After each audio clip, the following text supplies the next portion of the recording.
دوستوں آج ہم سورہ بقرہ کی آیت نمبر 54 کو سمجھنے کی کوشش کریں گے۔ اس آیت میں اللہ تعالیٰ کہتا ہے فَقْتُلُوا أَنفُسَكُمْ، جس کے عام معنی ہوتے ہیں اپنے نفس کو قتل کرو۔ لیکن اگر آپ دیکھیں گے تو تفاسیر میں اس بات کو ایکسپلین قرآن کے بجائے تورات سے کیا جا رہا ہے، کیونکہ اس طرح کا ایک واقعہ تورات میں درج ہے اور لکھا ہوا ہے کہ وہاں 70,000 لوگوں کو قتل کیا گیا۔ اس طرح اس آیت کی تفسیر اس طرح کر دی جاتی ہے کہ جس میں کہا جاتا ہے کہ جنہوں نے بچھڑے کو معبود بنایا اللہ تعالیٰ کو چھوڑ کے، وہ 70,000 لوگ تھے، ان سب کو قتل کیا گیا۔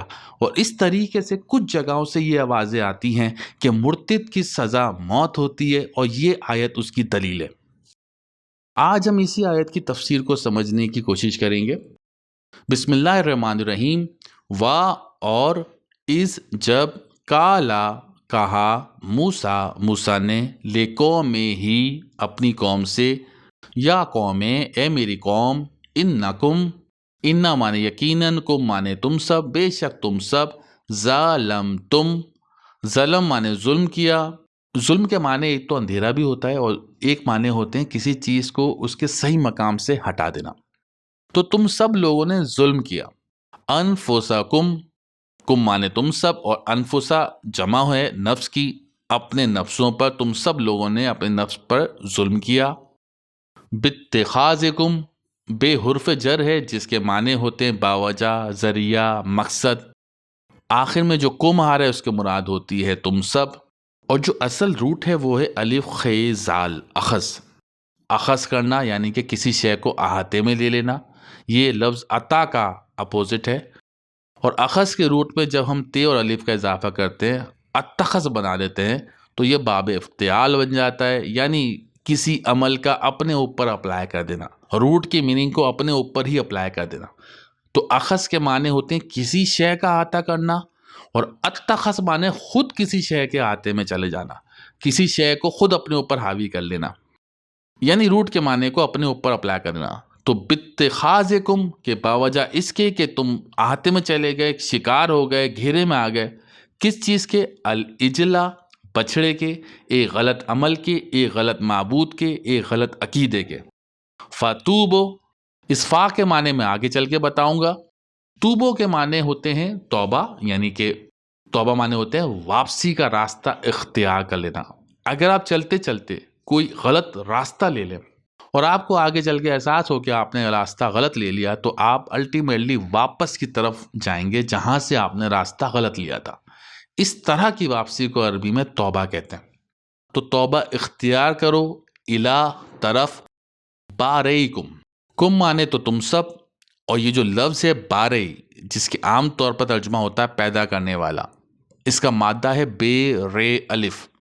اس کے بنیادی یا لغوی معنی ہوتے ہیں کسی چیز کا ان چیزوں سے الگ یا جدا ہو جانا جو چیزیں اس کے لیے غیر ہوں، irrelevant ہوں۔ اور جیسا کہ ہم عربی گرامر اور روٹ اسٹرکچر میں پڑھتے ہیں کہ روٹ کے 3 حروف میں اگر واول آ جائے، یعنی کہ الف، واو، یا میں سے کوئی ایک حرف آ جائے، تو یہ حرف آپس میں ایکسچینج ہوتے ہیں، الف سے واو، واو سے یہ آپس میں بدلتے رہتے ہیں۔ تو اسی روٹ بے رے الف سے ایک اور لفظ بنتا ہے بری، جس میں الف چینج ہو جاتا ہے یہ سے بری۔ بری معنی ہوتا ہے نا بری ہو جانا، عدالت میں بری ہو جانا، یعنی کہ جدا ہو جانا، معاملے سے الگ ہو جانا۔ اسی سے لفظ بنتا ہے بری ذمہ، یعنی کسی ذمہ داری سے اپنا تعلق الگ کر لینا، ختم ہو جانا، تعلق ختم ہو جانا کسی ذمہ داری سے۔ سورہ توبہ کی پہلی آیت میں اللہ تعالیٰ یہ لفظ اس طرح استعمال کرتا ہے کہ براۃ من اللہ و رسولہ، بری الذمہ ہونے کا اعلان ہے اللہ تعالیٰ اور اس کے رسول کی جانب سے، کہ ہم ان مشرکین مکہ سے بالکل الگ ہیں جن کے ساتھ معاہدہ کیا گیا۔ قرآن میں اللہ نے اپنے آپ کو الباری بھی کہا ہے، یعنی کہ تخلیق اشیاء کے جو 3 مراحل ہیں، ان میں سے ایک مرحلے کا ذکر اللہ نے اپنے آپ کو الباری کہہ کے کہا ہے، اور ان تینوں مراحل کو یکجا کر کے اللہ نے اس طرح بیان کیا ہے کہ الخالق الباری المصور، یعنی کہ ان 3 لفظوں میں اللہ تعالیٰ نے کتنی خوبصورتی سے کائنات کی تخلیق کو بیان کیا، اور نہ صرف بیان کیا بلکہ اپنی ذات سے ایز اے کریٹر منسوب بھی کیا۔ وہ حقائق جو سائنس ہمیں آج بتاتی ہے، اور وہ سارے حقائق بھی جو اس تک سائنس ابھی تک نہیں پہنچ سکی، وہ سب بھی ان 3 الفاظ کے ذریعے سے بیان ہو جاتے ہیں۔ ہم جانتے ہیں کہ کائنات میں تمام عناصر باہم یکجا ملے ہوئے ہوتے ہیں، یہاں تک کہ کائنات پوری کی پوری اپنے بننے سے پہلے باہم ملی ہوئی تھی، تو اللہ کے سامنے جب کسی نئی چیز کی پیدائش کی تدبیر یا اسکیم ہوتی ہے تو مختلف عناصر کو ایک نئی ترکیب دیتا ہے. یہ ہے خلق، یعنی مختلف عناصر کی ترتیب سے نئی چیز بناتے چلے جانا. پھر ان عناصر کو باقی عناصر سے جو کہ irrelevant ہیں اس تخلیق کے لیے، ان سے الگ کرنا. یہ ہے برات. اور اس طرح الگ کرنے والے کو کہا گیا الباری. اب ان تمام ریلیونٹ اجزاء کو متعین شکل عطا کرنا، اس شکل کو اعلیٰ ترین درجہ دینا، یہ ہے مصوری. اور اس کو کرنے والے کو مصور کہا گیا.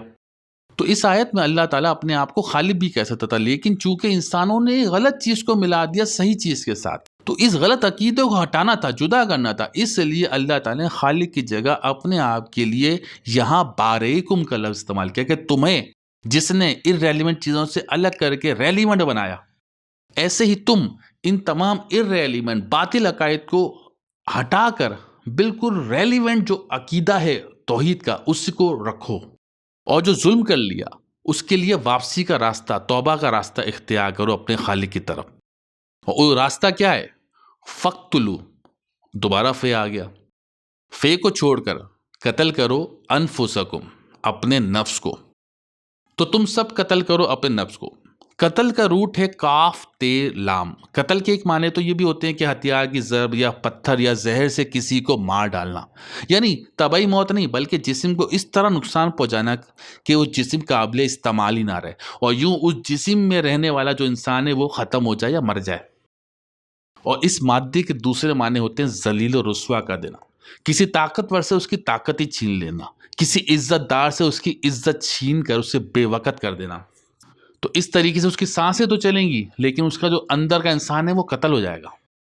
تو قتل بیسیکلی انسان کے اندر کا انسان کا قتل کرنا ہے، کہیں وہ جسم کو قتل کر کے یا اس کی شخصیت، جو اس کے کردار، جو اس میں جو بھی اس کی اساس ہے، اس کی پاور تھی یا اس کی عزت تھی یا خودداری تھی، اس کو آپ نے مار دیا، وہ اندر سے قتل ہو گیا.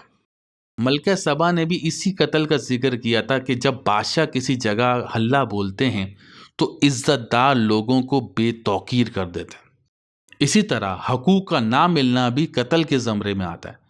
تو قتل کرو اپنے نفس کو. ذالکم، یہ چیز تم سب کی، خیرن، بہتر ہے، لکم، تم سب کے لیے، عند، نزدیک، بارئکم، تمہارے خالق کو. فتابا، پھر فے آ گیا. تابا یعنی توبہ قبول ہونا، واپسی کا سفر مکمل ہونا. تو جنہوں نے توبہ اختیار کی ان کی توبہ قبول ہوئی اور اللہ ان پر مہربان ہو گیا. علیکم، تم پر، انہو، بے شک وہ، ہوا، وہی ہے، التواب الرحیم. اب آتے ہیں ہم فے کے حرف پر. اس حرف کے عام معنی ہوتے پس یا پھر، مگر یہاں یہ جو فے کا حرف ہے یہ ایز اے حرف عطف آیا ہے. اور ہم عربی گرامر میں یہ سمجھتے ہیں کہ عربی گرامر 3 ستونوں پر قائم ہے، اسم، فعل اور حرف، اور ہر ستون مزید حصوں میں کلاسیفائی کیا گیا ہے. جیسے کہ حرف کو مزید کلاسیفائی کیا گیا ہے حرف جر، حرف نصب، حرف جزم، حرف عطف. اور حرف عطف سے مراد ہوتی ہے کہ وہ حرف جو 2 اسم، 2 فعل یا 2 جملوں کو، چاہے وہ جملہ اسمیہ ہو یا فعل والا جملہ ہو، اس میں آپس میں جوڑ دے. اس کو ایڈ کرنے کا پروسیس بھی کہتے ہیں، یعنی 2 چیزوں کو ملا دینا. پاسبلٹی کا بھی عنصر ہوتا ہے اس میں کہ 2 یا 3 چیزوں کی پاسبلٹی بیان کرنا، اور کازیلٹی کا بھی عنصر ہوتا ہے کہ کاز اور ایفیکٹ کو بیان کرنا. جیسے کہ شمس و قمر، یعنی شمس اور قمر 2 اسم کے بیچ میں ایک حرف عطف وا لگنے سے 2 اسم آپس میں جڑ کر ایک مفہوم دینے لگے. اس ڈیٹیل گرامر کا میرا کورس ہوتا ہے جو کہ 3 مہینے کا ہوتا ہے. ان کلاسز میں اپنے آپ کو انرول کرنے کے لیے اگر آپ انٹرسٹ رکھتے ہیں تو آپ مجھے ای میل کر سکتے ہیں islaminquran22@gmail.com پر. تو حرف عطف کا ایک اصول ہوتا ہے کازیلٹی کا، علت اور معلول کا، کاز اور ایفیکٹ کا، ایکشن اور ری ایکشن کو بیان کرنے کا. تو حرف عطف سے پہلے جو اسٹیٹمنٹ یا اسم یا فعل آتا ہے اس کو ہم معطوف علیہ کہتے ہیں، اور جو بعد میں آ رہا ہوتا ہے اس کو ہم معطوف کہتے ہیں. یعنی کہ جو پہلے آ رہا ہے وہ کاز ہوگا اور جو بعد میں آئے گا وہ ریزلٹ ہوگا. جو پہلے آئے گا وہ ایکشن ہوگا، جو بعد میں آئے گا وہ ری ایکشن ہوگا. تو 5 حرف عطف میں سے ایک حرف عطف ہے فا، جو کہ یہاں استعمال ہوا ہے، جس کے معنی پھر ہوتے ہیں. یعنی کہ جو ایکشن ہوا ہے اور جو ری ایکشن ہے اس کو پھر کے ذریعے سے یا فا کے ذریعے سے جوڑتے ہوئے آگے بڑھتے چلے جانا. اس کو ڈیٹیل تو ہم گرامر پڑھتے ہیں، لیکن مختصراً یہاں جو حرف عطف استعمال ہوا ہے وہ توبو کے ساتھ استعمال ہوا ہے، اور اس طرح بنا فتوبو، یعنی کہ فا سے پہلے جو استعمال ہوا یا جو جملہ استعمال ہوا یا جو فعل استعمال ہوا اس کو معطوف علیہ یعنی کاز کہلائے گا یا ایکشن کہلائے گا، اور جو اس کے بعد استعمال ہوا وہ رزلٹ کہلائے گا یا معطوف کہلائے گا یا ریئیکشن کہلائے گا۔